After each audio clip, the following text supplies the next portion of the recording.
The title is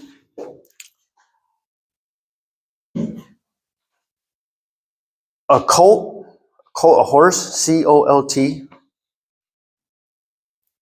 the foal of a donkey, F-O-A-L, the foal of a donkey.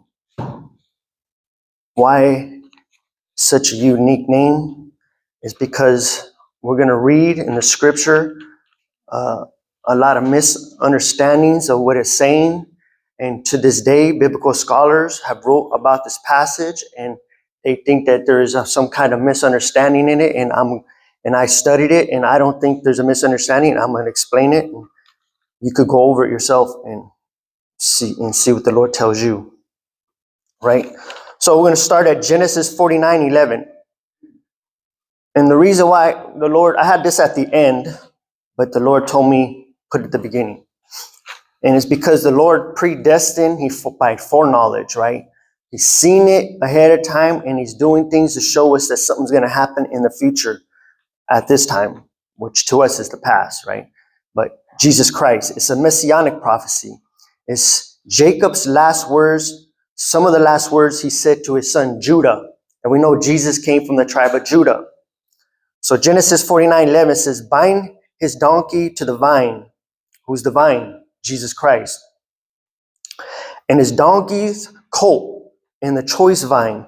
He washes his garment in wine and his clothes in the blood of grapes. I read that and I was like, it's talking about the Lord. It's a messianic prophecy, right?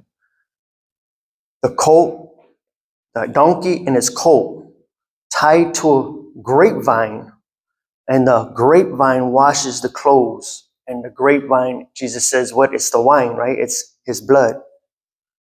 So it's a messianic prophecy. So we're going to go to Matthew 21. The triumph entry. Now, when they drew near to Jerusalem and came to Bethphage, that's how you pronounce it, at the Mountain of Olives. Bethphage means house of unripened figs. House of unripened figs.